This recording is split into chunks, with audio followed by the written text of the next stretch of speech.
What's up mga kaduday? So it's me again, Judith ng Abu Dhabi, and welcome back to my channel. And for today's video guys ay isa tong IKEA's vlog. So, papunta kami ngayon sa IKEA dito sa Abu Dhabi. So isa to sa pinakamalaking IKEA dito sa Abu Dhabi.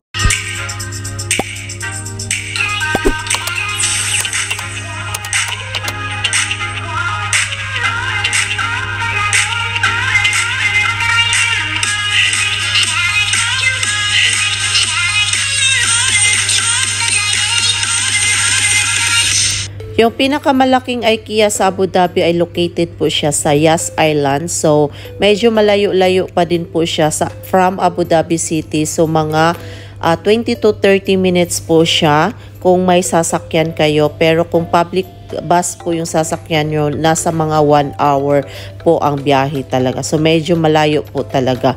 So, malapit na po tayo at yung makikita nyo po dyan na building, yan po yung Yas Mall po. So, isa po siyang luxury mall dito sa Abu Dhabi. So, dyan nyo din po mabibili yung mga luxury brands po. At pag pupunta kayo sa IKEA or sa Yas Mall, two-way po or dalawang way po ang pwede kayong dumaan sa Saadiyat Island or doon po sa Sheikh Zayed Road. So, dito kami dumaan sa may Saadiyat po. Yan na po, nandito na po tayo. Nakikita na po natin yung IKEA. So, yung IKEA is sa left side. Tapos, dito sa right side po, nandyan po yung Ace Hardware. So, isa po sa pinakamalaking Ace Hardware dito sa Abu Dhabi. So, magkatabi lang po sila. So, naghahanap na po kami ng parking. Pwede po kayong magparking sa labas at pwede din po kayong magparking doon sa basement. So, sa basement po kami magpa-parking ngayon dahil medyo mainit na po kasi medyo natanghalian po kaming pagpunta. So, sa may basement na lang po kami magpa-parking para hindi mainitan ng sasakyan.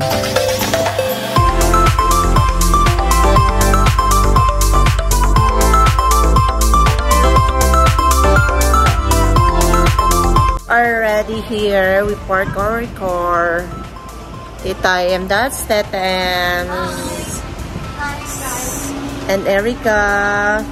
Si Tita Fe is not here. My work. Si Tita Ann is wala na siya sa vlog namin. Nasa ibang ano na siya. Nasa Kennedy na siya. So, ano na lang kami. We are only 5.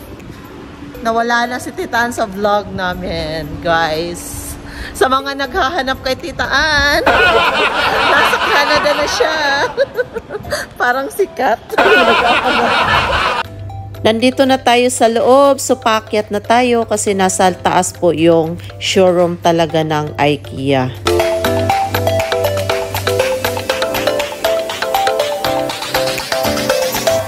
Dahil nasa taas na tayo, so syempre kumuha kami ng trolley para may paglalagyan kami ng mga napupusuan naming bibilhin. So ito po yung entrance ng showroom nila. Wala natin budget eh. Doon na. Mga ano lang naman to eh. Feeling.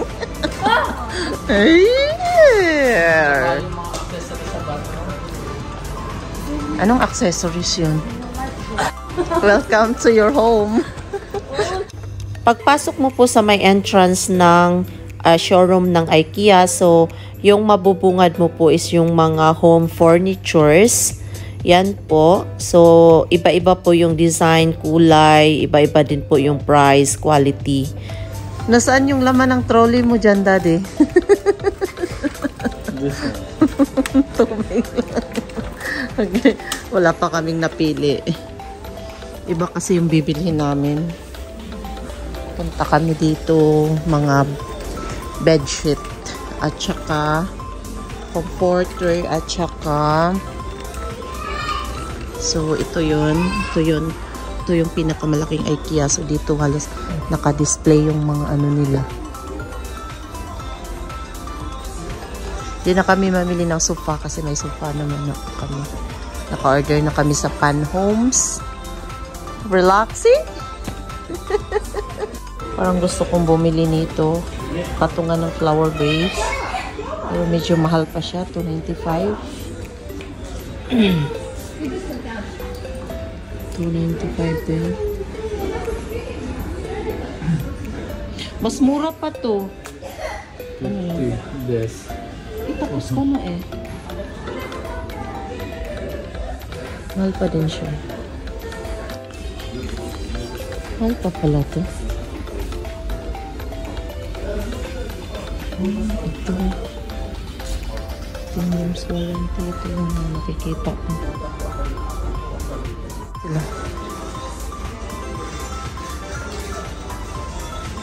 Let's see this one.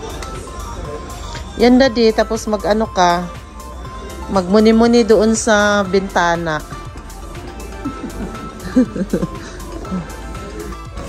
Stand TV. Wala na dito yung binili nating ano daddy. 445.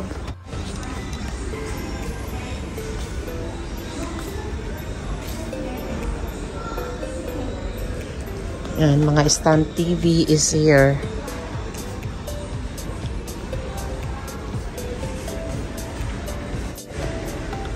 $995 pero parang offer na siya.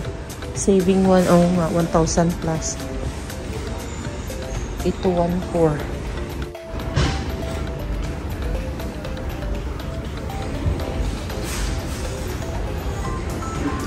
Yung mga ano niya,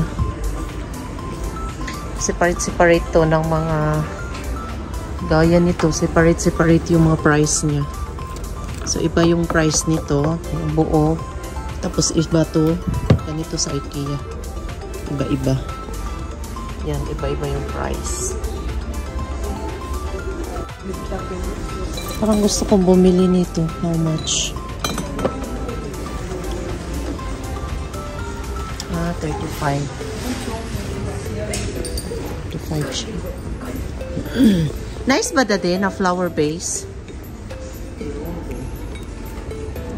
Tapos yung flower, magkano yung flower?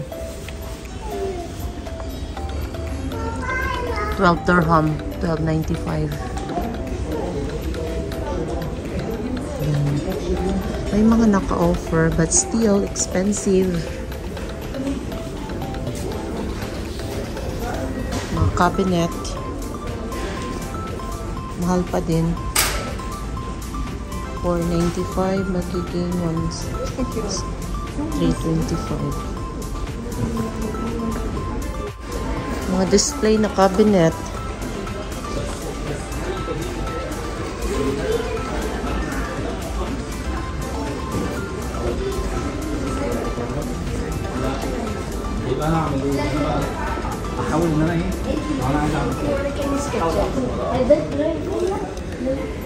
Daddy, dapat nakaganyan pala yung perfume mo, daddy, oh. Ganyan. Chanel. Para hindi maano. Dito na area is mga tables. Dining tables and chairs. Mahal din. Simpleng ano lang. Yung mga chair din nila. Simple lang yung design.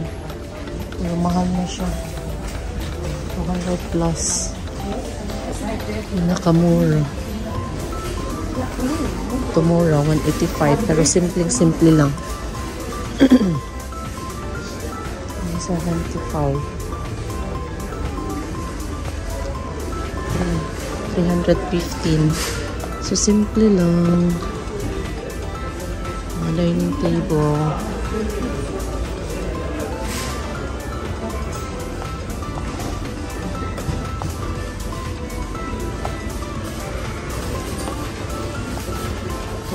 Plus. Oh my gosh, 1,000 plus.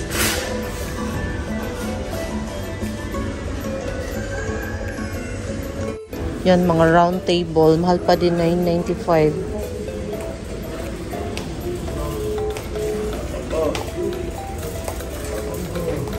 $375. Simple lang siya.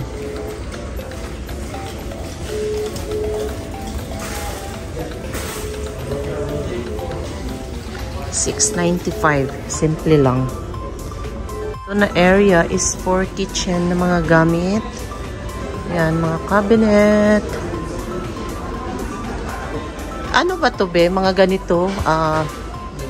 Built-in na cabinet, no? Mahal din. Built-in yung unit. Oh, yung unit. Mahal pa din. Open. Iba-iba yung mga price. Oh my gosh. The DO center table, 6,481 dirhams. Gosh, still expensive.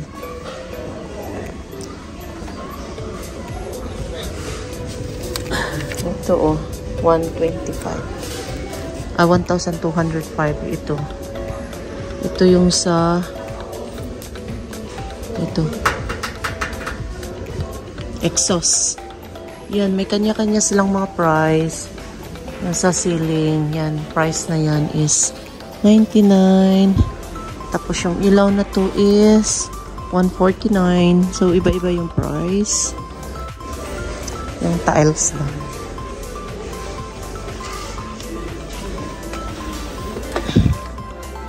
Forced air oven. 2,000 plus. Mga built-in cabinet. Exhaust. Mahal din pala. Exhaust na yan. Yan yung mga sample design nila. Gusto mo mga center table. Gusto ko ganito pag may sarili akong bahay. Yung center table na ganito. Kasi dito mag bar-bar, kain-kain while may nagluluto. Diba? Iba-iba din tong mga price. Iba yung price sa upuan. Iba-ibang price talaga niya. Magkakaroon kayo ng idea.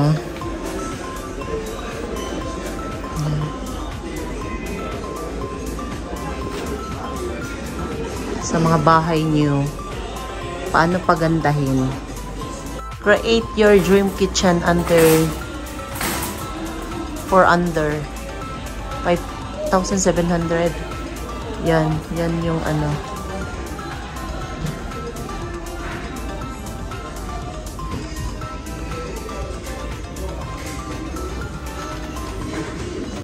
So, bibili tayo nito. 12.95 lang. Dalawa na siya. Pang serving, tong. Mga pasta, mga fry food. So, hindi masyadong malaki. Kasi masyadong malaki yung nasa amin. Ito, hindi lumulog mo. Yung mga magandang hindi lumulog mo. Tignan mo yung upo niya, hindi ka lubog. Magkano to? Uy, Diyos ko mayo. 795. Hindi ka nga lubog.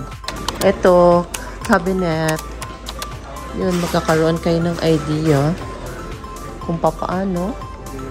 Mas nice siya pala, daddy, pag black. Black. Gusto ko black yung kitchen. Kitchen natin.